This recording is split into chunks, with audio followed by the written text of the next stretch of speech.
Bismillahirrahmanirrahim. Assalamualaikum warahmatullahi wabarakatuh. Perkenalkan, nama saya Vivi Nurmalasari, selaku moderator dari kelompok 2. Nah, di sini kelompok kami akan menjelaskan materi mengenai konsep negara dan bangsa serta geostrategi Indonesia. Nah, untuk pemateri pertama akan dijelaskan langsung oleh rekan kami Suci Anindya. Kepada Suci Anindya, dipersilahkan. Baik, di sini saya akan menjelaskan mengenai pengertian dari negara dan bangsa. Negara adalah organisasi politik yang memiliki kedaulatan atas suatu wilayah tertentu. Sedangkan bangsa adalah komunitas yang memiliki identitas bersama, seperti budaya, bahasa, ataupun sejarah. Nah, kedua konsep ini sebenarnya saling terkait, namun ternyata bangsa dan negara memiliki perbedaan yang sangat signifikan. Proses terbentuknya bangsa terdiri dari dua faktor. Yang pertama, dilihat dari segi dasar identitas, dan yang kedua, dilihat dari segi organisasi. Jika dilihat dari dasar identitas, terbagi menjadi 7 faktor. Yang pertama ialah primordial ataupun ikatan kekerabatan. Kemudian ada sakral atau kesamaan agama dan kepercayaan yang dianut oleh suatu kelompok masyarakat. Kemudian ada tokoh panutan yang berarti tokoh-tokoh karismatik bagi masyarakat akan menjadi panutan. Kemudian adanya sejarah dan pengalaman masa lalu yang melahirkan semangat solidaritas. Kemudian ada semboyan Bhinneka Tunggal Ika yang menunjukkan kesadaran bahwa kita harus bersatu walaupun terdapat banyak perbedaan. Kemudian adanya perkembangan ekonomi yang terspesialisasi sesuai dengan kebutuhan masyarakatnya. Dan yang terakhir adanya lembaga-lembaga pemerintah dan politik yang mempertemukan berbagai kepentingan di kalangan masyarakat. Adapun jika dilihat dari segi organisasi, proses terbentuknya bangsa itu mencakup kekuasaan, politik, kesusilaan, dan integritas antara pemerintah dengan rakyatnya. Kemudian, proses terbentuknya negara menurut Oppenheim Lauterpacht terbagi menjadi 3, yaitu adanya rakyat, adanya wilayah, dan yang terakhir adanya pemerintahan yang berdaulat. Masuk ke konsep negara dan bangsa, negara adalah organisasi politik tertinggi yang memiliki kedaulatan, wilayah, dan rakyat yang diatur berdasarkan konstitusi dan undang-undang. Nah, negara Indonesia sendiri memiliki Pancasila sebagai ideologi dan dasar negaranya. Kemudian, bangsa adalah suatu kesatuan masyarakat yang memiliki kesamaan baik dalam hal sejarah, budaya, bahasa, dan wilayah. Nah, di Indonesia sendiri terdiri dari berbagai suku, etnis, dan budaya yang menyatu menjadi satu, yakni bangsa Indonesia. Negara dan bangsa memiliki hubungan yang sangat erat, di mana bangsa menjadi dasar bagi terbentuknya sebuah negara yang berdaulat. Negara Indonesia terbentuk berdasarkan semangat kebangsaan dan semangat persatuan dari berbagai suku bangsa yang ada di Indonesia.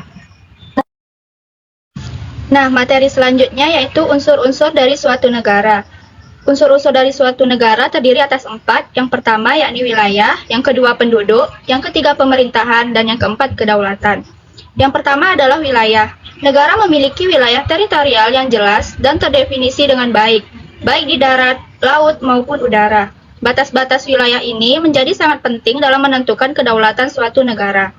Yang kedua yakni penduduk. Setiap negara memiliki penduduk yang menjadi warga negaranya. Penduduk ini terikat secara hukum dan memiliki hak serta kewajiban sebagai warga negara. Yang ketiga, pemerintahan. Negara harus memiliki struktur pemerintahan yang terorganisir dengan baik, mulai dari pemerintah pusat hingga pemerintah daerah. Pemerintahan ini memiliki kewenangan dan kedaulatan dalam mengatur negaranya. Yang keempat yakni kedaulatan. Setiap negara memiliki kedaulatan penuh atas wilayahnya, baik secara politik, ekonomi, maupun hukum. Kedaulatan ini membedakan negara dengan entitas yang lebih kecil seperti provinsi atau kota. Selanjutnya yaitu fungsi dan tujuan negara. Yang pertama yakni keamanan. Negara bertanggung jawab menjaga keamanan dan pertahanan nasional, melindungi warga negaranya dari ancaman internal maupun eksternal. Yang kedua, kesejahteraan. Negara bertujuan mewujudkan kesejahteraan rakyat melalui penyediaan layanan publik, infrastruktur, dan pengakuan ekonomi yang adil. Dan yang ketiga, negara harus menjamin keadilan bagi seluruh warga negaranya, menegakkan hukum, dan menjaga keseimbangan sosial. Materi selanjutnya yakni hubungan antara bangsa dan negara. Bangsa dan negara memiliki hubungannya erat dan saling bergantung. Bangsa yang terdiri dari sekumpulan orang dengan kesamaan budaya, sejarah, dan bahasa menjadi dasar terbentuknya suatu negara. Negara sebagai unit politik dan hukum, memberikan struktur dan pemerintahan bagi bangsa. Keduanya saling melengkapi, dengan negara menyediakan kerangka kelembagaan untuk mempersatukan dan mengatur bangsa. Baik, guys, saya Fadila di sini akan menampilkan video mengenai salah satu contoh kasus mengenai konsep-konsep bangsa dan negara. Berikut videonya. 2002 lalu, waktu masa pemerintahan dipegang oleh Presiden Megawati, Indonesia kalah dalam sengketa wilayah dengan Malaysia. Sengketa perebutan dua pulau terluar di timur Kalimantan, Pulau Sipadan dan Ligitan, yang akhirnya harus direlakan menjadi milik negara Malaysia. Kejadian ini membuat rasa nasionalisme rakyat Indonesia terusik. Kemarahan jelas ditunjukkan masyarakat Indonesia waktu itu, bahkan hingga saat ini. Lalu sering muncul narasi-narasi masalah Pulau Sipadan dan Ligitan, tapi tidak semua narasi itu mengarahkan masalah ini sebagai pembelajaran kita bersama untuk kedepannya. Justru, masalah ini sering dikaitkan dengan kepentingan-kepentingan tertentu, terutama masalah politik, yang akhirnya hanya membuat kita gaduh dan cuma menyalahkan pihak-pihak terkait, mengaburkan apa yang sebenarnya terjadi, mengaburkan nilai-nilai penting yang harusnya kita ambil, agar hal yang sama tidak pernah terulang kembali. Lalu sebenarnya bagaimana sejarah ini terjadi? Kenapa Pulau Sipadan dan Ligitan bisa jatuh ke tangan Malaysia? Baik, ringkasan dari video tersebut bisa dilihat, sengketa Pulau Sipadan dan Ligitan antara Indonesia dan Malaysia berlangsung dari tahun 1969 sampai 2002 atau selama 32 tahun. Pulau Sipadan dan Ligitan terletak di timur Pulau Sebatik, Kalimantan Timur. Kedua pulau ini pernah menjadi rebutan Indonesia dan Malaysia. Namun sejak tahun 2002 berdasarkan keputusan Mahkamah Internasional, Pulau Ligitan dan Sipadan diberikan kepada negara Malaysia. Jadi sejak saat itu hingga saat ini Pulau Sipadan dan Ligitan menjadi negara bagian Sabah Malaysia. Kedua negara tersebut yaitu negara Indonesia dan Malaysia sama-sama memiliki bukti dokumen terkait kepemilikan dua pulau tersebut. Terjadinya sengketa atas Pulau Sipadan dan Ligitan disebabkan oleh ketidakjelasan garis perbatasan yang dulunya dibuat oleh Belanda dan Inggris di perairan timur Pulau Kalimantan. Nah, penyebab dari lepasnya Pulau Sipadan dan Ligitan ke tangan Malaysia yaitu karena bukti sejarah Malaysia yang lebih kuat. Terlihat dari dokumen dari pihak Malaysia yang membuktikan bahwa Inggris yang dulunya menjajah Malaysia paling awal masuk Pulau Sipadan dan Ligitan dengan membangun mercusuar dan konversi penyu, sedangkan Belanda yang menjajah Indonesia hanya terbukti pernah singgah di Pulau Sipadan dan Ligitan tetapi tidak melakukan apapun. Oke, saya Syahlaili Hamdah. Saya akan membahas mengenai solusi dari kasus mengenai konsep bangsa dan negara. Dalam hal ini sengketa antara Pulau Ligitan dan Pulau Sipadan. Nah, solusi yang pertama ialah sengketa kedua pulau tersebut telah diserahkan kepada Mahkamah Internasional. Penyelesaian sengketa kedua pulau tersebut berlandaskan hukum pasal 2 ayat 3 dari Piagam PBB, yang dimana setiap negara yang terlibat pada keanggotaan PBB itu harus menyelesaikan masalah dengan jalan yang damai, sehingga tidak mengganggu perdamaian, keamanan internasional, dan juga keadilan.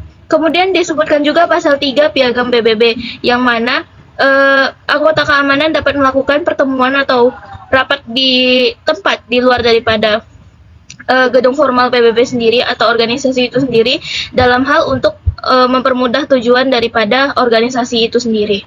Kemudian yang kedua, kejadian ini hendaknya menjadi pelajaran bagi pemerintah, khususnya dalam hal pengelolaan kawasan perbatasan. Keberadaan pemerintah di kawasan perbatasan harus dikelola dengan baik dan arsipnya harus dijaga dengan baik agar kedepannya tidak terjadi hal serupa lagi, dan perkuat strategi untuk mempertahankan lokasi. Dalam hal ini, yang dimaksudkan adalah sebaiknya pemerintah lebih memperkuat pertahanan dan peraturan mengenai batas-batas wilayah.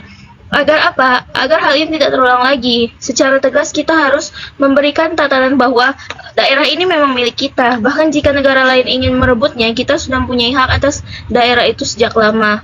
Jadi lebih kepada tentang kita yang lebih mempertegas ancaman untuk negara-negara lain yang hendak merebut kekuasaan di wilayah kita. Kemudian yang terakhir, membangun rasa saling percaya, kerjasama dan meminimalisir kesalahpahaman untuk meredakan ketegangan dan memperkuat hubungan antar negara. Hal ini dapat dilakukan dengan melakukan konferensi, juga bisa membuat event antar negara seperti contohnya pertandingan persahabatan or pameran internasional. Jadi kita tuh dapat bertukar budaya, sehingga dari sini juga kita bisa menyatukan dua pendapat yang berbeda. Oke, sekian dari saya. Saya lanjutkan ke pemateri berikutnya. Baiklah, materi selanjutnya itu mengenai geostrategi Indonesia dan perkembangannya. Yang pertama, geostrategi Indonesia. Geostrategi Indonesia, geostrategi berasal dari bahasa Yunani yaitu geos yang berarti ruang atau wilayah dan strategos yang berarti strategi, cara atau metode.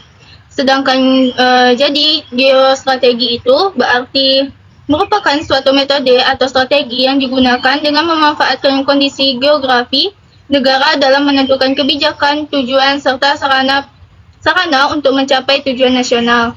Sedangkan geostrategi Indonesia merupakan suatu metode atau strategi yang digunakan dalam memanfaatkan kondisi geografi Indonesia untuk menentukan kebijakan, tujuan, serta sarana untuk mencapai tujuan nasional Indonesia. Dan seperti yang kita ketahui bahwa Indonesia merupakan negara kepulauan terbesar di dunia yang terletak pada posisi yang strategis, yang mana ia diapit oleh dua benua, yaitu benua Asia dan Australia, dan dua samudra, yaitu Samudra Hindia dan Samudra Pasifik. Sehingga geostrategi Indonesia ini berfokus untuk menjaga kedaulatan, keutuhan wilayah, dan kepentingan nasional di tengah dinamika kawasan, bukan untuk penguasaan terhadap wilayah di luar kedaulatan Indonesia atau melakukan ekspansi terhadap negara lain.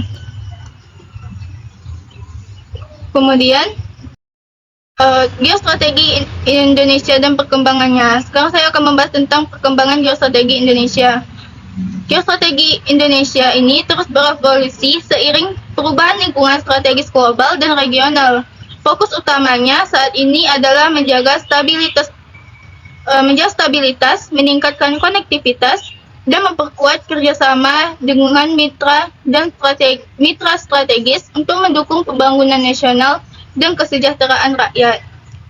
Kemudian tujuan dari perkembangan geostrategi Indonesia ini, tujuannya ialah untuk menyusun dan mengembangkan potensi kekuatan nasional, baik yang berbasis pada aspek ideologi, politik, sosial, budaya, ekonomi, dan HAMKAM atau keamanan dan pertahanan, maupun aspek-aspek lainnya. Ini sebagai upaya kelestarian dan eksistensi hidup negara dan bangsa untuk mewujudkan cita-cita proklamasi dan tujuan nasional. Sekian dari saya serahkan ke pemateri selanjutnya. Baiklah, materi selanjutnya yaitu geostrategi Indonesia dalam menghadapi dinamika politik global dan regional, yaitu ada 3. Yang pertama, keamanan nasional, yang kedua, diplomasi aktif, dan yang ketiga, kerjasama internasional. Yang pertama itu keamanan nasional. Ada beberapa cara yang dapat kita lakukan, diantaranya kita dapat memperkuat sistem pertahanan negara dengan cara modernisasi alutsista, yaitu memperbarui dan meningkatkan kemampuan persenjataan dan teknologi pertahanan untuk menghadapi ancaman modern. Selanjutnya kita juga bisa melakukan peningkatan kapasitas TNI dengan cara meningkatkan pelatihan dan pendidikan personel TNI untuk meningkatkan profesionalisme dan kemampuan tempur. Dan juga kita bisa memperkuat dengan keamanan maritim dengan cara meningkatkan patroli dan penegakan hukum di laut untuk memberantas perompakan, pencurian ikan, dan kegiatan ilegal lainnya. Serta kita dapat memelihara hubungan baik dengan negara tetangga dengan cara membangun kerjasama pertahanan dengan negara-negara tetangga untuk menjaga stabilitas kawasan. Selanjutnya yang kedua itu ada diplomasi aktif. Kita dapat memperkuat peran di forum internasional dengan cara meningkatkan partisipasi aktif di organisasi internasional seperti PBB, ASEAN, dan gerakan non-blok.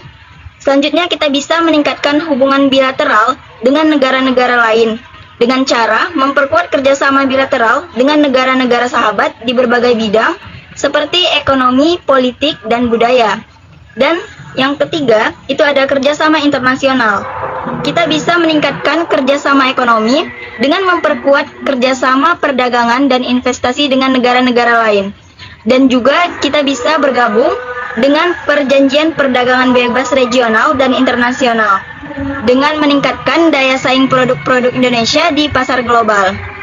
Jadi, Intinya, geostrategi Indonesia dalam menghadapi dinamika politik global dan regional berfokus pada 3 pilar utama, yaitu keamanan nasional, diplomasi aktif, dan kerjasama internasional.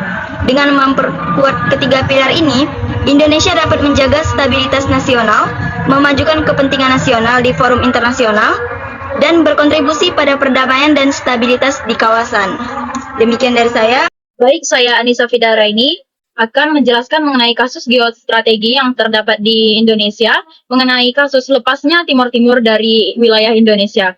Sebelum menjelaskan mengenai kasus ini, tentunya saya akan menampilkan video daripada kasus lepasnya Timor Timur dari Indonesia ini. Berikut videonya. Presiden Habibie mendesak semua pihak yang bertikai di Timor Timur untuk segera meletakkan senjata dan menghentikan tembak-menembak. Desakan agar menghentikan pertikaian dan mengupayakan proses perdamaian dan rekonsiliasi di tim-tim disampaikan Presiden B. Habibie ketika berbicara melalui telepon dengan Perdana Menteri Australia John Howard pagi tadi sebelum dilakukan sidang kabinet terbatas dengan pokok bahasan tunggal mengenai tim-tim. Menteri Penerangan Yunus Yosvia didampingi Menlu Ali Alatas kepada pers menjelaskan, pembicaraan jarak jauh ini merupakan inisiatif Perdana Menteri Howard yang mengungkapkan kekhawatirannya mengenai situasi terakhir di tim-tim. Dalam waktu dekat, Habibie dan Howard dijadwalkan melakukan pertemuan, namun belum ditentukan kapan dan di mana pertemuan tersebut akan berlangsung.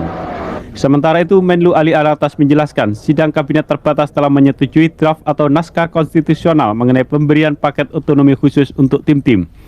Naskah yang terdiri atas 60 pasal dan 10 bagian ini akan dibawa Menlu Ali Alatas untuk dibahas dalam pertemuan segitiga dengan Menlu Portugal Jaime Gama dan Sekjen PBB Kofi Annan 22 dan 23 April mendatang di New York. Menurut Alatas, jika disetujui, naskah ini akan menjadi lampiran dari persetujuan Indonesia dan Portugal untuk kemudian disosialisasikan melalui jajak pendapat di tim-tim. Jika paket otonomi khusus ini ditolak, menurut Alatas, pemerintah Indonesia akan mengusulkan kepada sidang umum MPR untuk mempertimbangkan kemerdekaan tim-tim dari Indonesia. Demikian laporan Yosman Mansur dan Misbahul Badri. Konflik Timor Timur merupakan tragedi kemanusiaan yang kompleks dengan sejarah yang panjang dan dampak yang mendalam.